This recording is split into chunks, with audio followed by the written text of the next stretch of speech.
Another video response to the Anekantavad. I'm the busy one. It's a projects. Everything happens at once, as they say. Was something I wanted to draw. I need a piece of paper for that, I believe. So I moved some stuff here. Alright, anyway. So I don't think he paid much attention to my my argument, the last video, in the sense that he's still going back to this first-person argument, blah blah blah, and this uninformed, uneducated animal kind of perspective, as if that's how you should live, like an uneducated animal. And obviously I don't agree. So at some point in here there's reference to the nature of the value engine, so to speak, and he continues to argue as if Minotaur is arguing that feeling good makes up for feeling bad. That's not his argument. That's from a first-person point of view, maybe, and it only does so because of an optimism bias. People easily bury the past, and if they are facing it in the future, that's when it gets rough. If you had to make the bargain knowing ahead of time what the bargain was going to be, you might not make the bargain. It's only after you've endured the punishment that it's easy to say, oh well, I'll just start over. I'll just make the deficit go away by just pure pretending. So I would argue that the thing we call a good, the positive experience, can be made out of two things. Get rid of a really bad negative. You're on the torture gurney, and they're going to release you, and you're going to have a euphoric experience, especially if the torture is immediate. And once they stop doing it, there's no necessarily that you still don't have a broken leg, that kind of thing. This obviously you're not going to be in euphoria for a while. But anyway, so these peak experiences can be made out of a really big negative, and you release it and you get a big positive, and then you just go back to the mundane.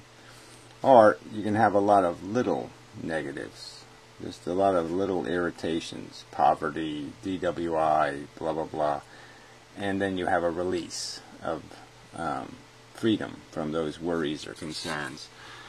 Orgasm, you have sex with a great hooker or something,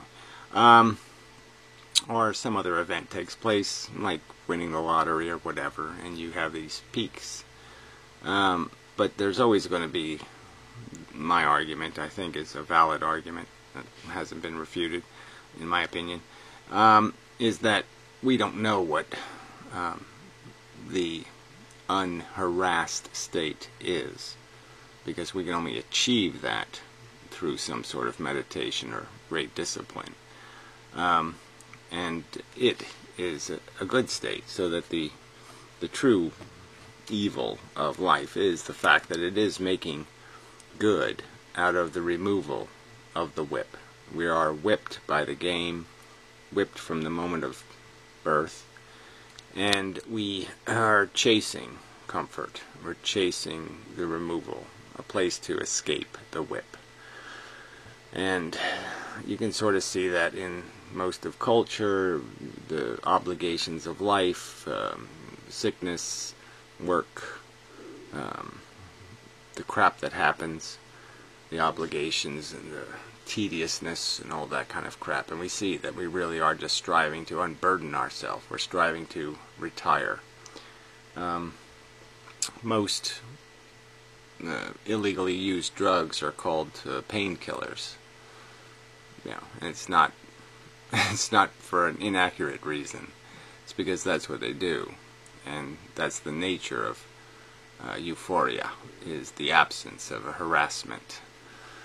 So anyway, but that's one of these axioms that I would argue there's very little ground for conversation without agreement on them. If you think there's some true good that you can gain or achieve and maintain, and it's just automatically, it's just in and of itself some sort of place where you didn't need to be hungry, you didn't need desire to manifest it, fine. I just don't believe it. I haven't seen it anywhere in the world. Alright, so the beginning of the video is blah blah blah, kind of. But around the 7-minute mark is where things start going south. And then they go more and more south. And I'm not going to react to it, but I mean, there's just no way to have a conversation by his rules. He gets to declare things, you know, proven, and yet he will concede no one. I mean, you know, there's just no point. He's basically just arguing that somehow he has proven facts to defend his position. I don't think he has any. There's no problem there. Like, if we just sort of say that I see things from the driver's seat perspective, you see things as an analysis of the overall picture. Well, again, I think I was trying to point out, I'm saying there's no duality here. It's not an either-or situation. There's no obligation to stop feeling to be a thinking organism. There's no obligation for me to not love my mother if I care about the welfare of animals in a factory farm. I don't have to give up one emotion or one thing to do something that I know is right. Or you don't have to, you know, hate your wife to stop drinking and driving. There's no obligation to be a non-sentient and to be non-selfish even. So these are not things that don't, one either is this way or it is this way. My whole argument is that the two things end up together. Like, we would be absolute assassin bugs if it wasn't for the fact that intelligence, we gained more of it through language. And then we gained all the tool building that made possible because we could store information outside of our heads. If it wasn't for that ability, we'd still be just using our intelligence like a hammer. The only application of intelligence would be in some selfish manner. And the very fact that we have gained enough intelligence to gain a perspective. Now we can see a lot more. The map is huge. Where the map before is this small little perspective of the pawn. I don't think you can refute that in any way whatsoever. You sit there and you just wash right over it. You just keep stepping right over it and keep pretending intelligence is of no value. That it doesn't give you that perspective. That's exactly how you gain a view of the game you're caught up in, is because you acquire intelligence. Intelligence makes us able to see the whole planet. It makes us able to know it's covered with a bunch of different countries with different histories and different cultures. That knowledge is critical. And it's the difference between being a primitive North American Indian and being, you know, again, a progressively challenging the borders, challenging the boundaries of the European. It gives him the boldness to sit there and go out in a boat and challenge the end of the earth. Because he has knowledge that it's likely there's something there. He now has a map that makes that viewable. He sees the shadows of it in logic.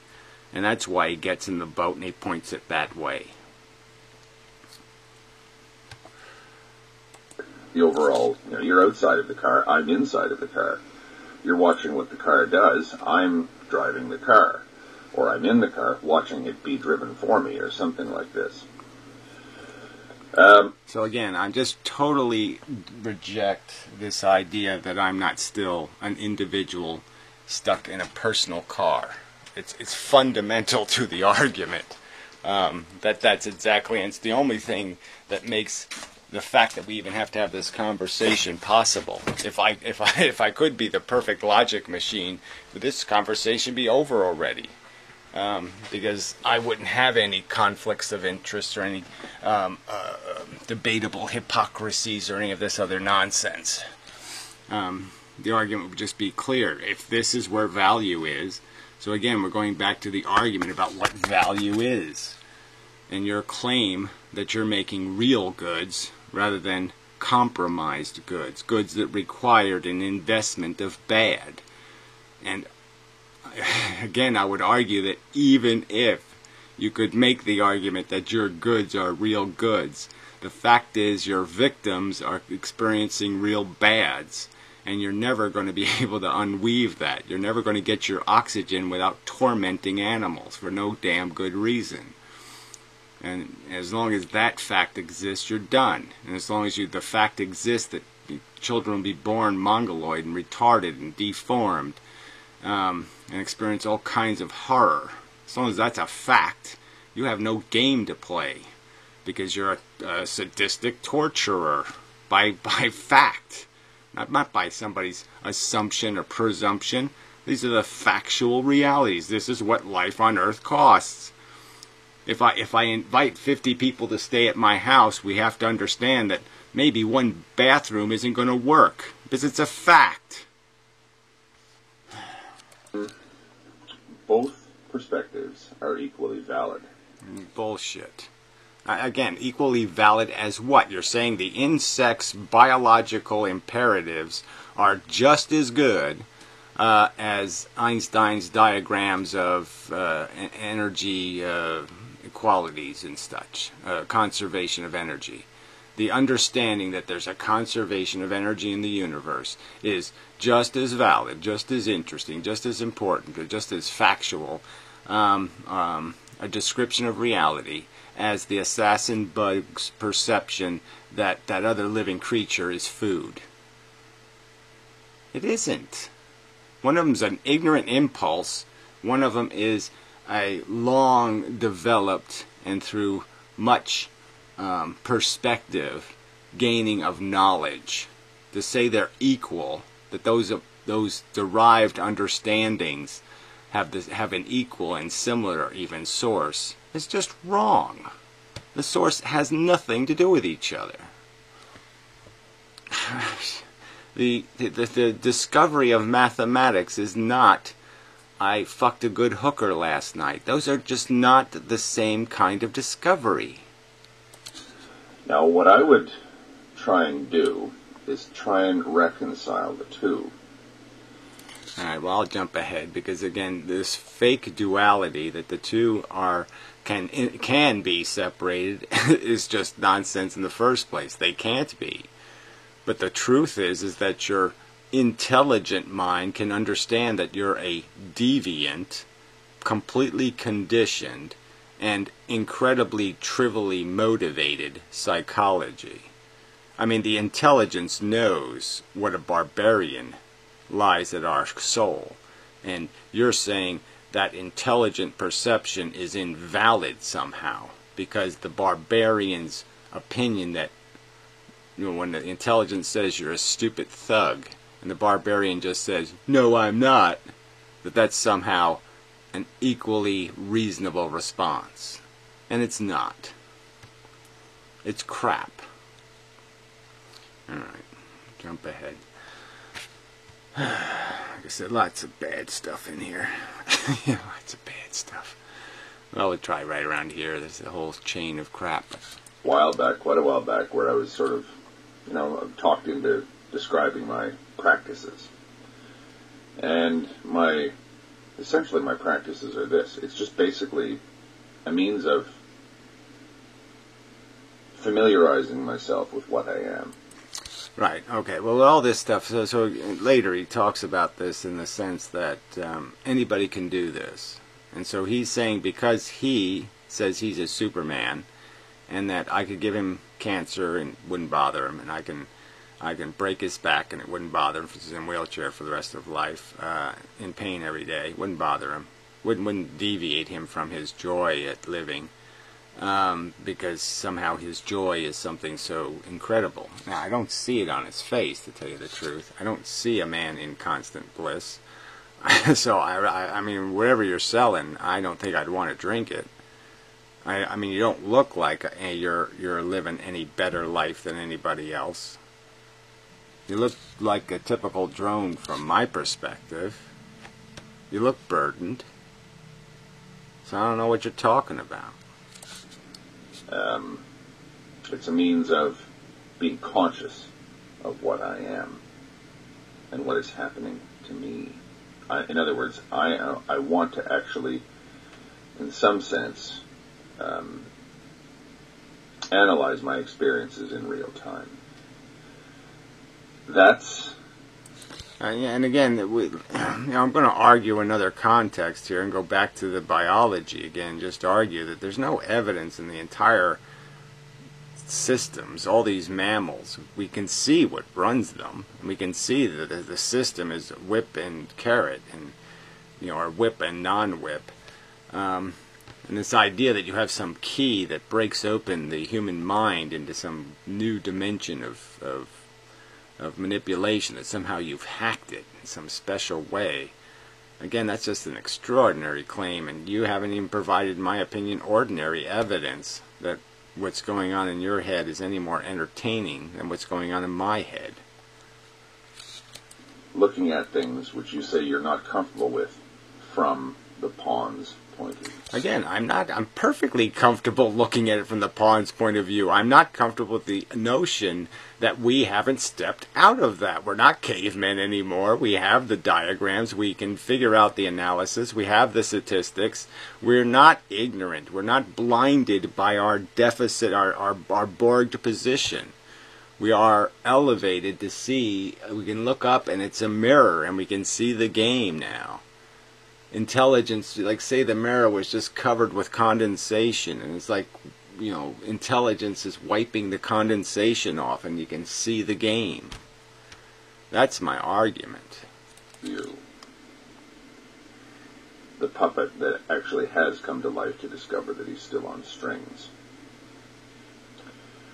What does it mean to exist? What does it mean to exist in the moment of becoming?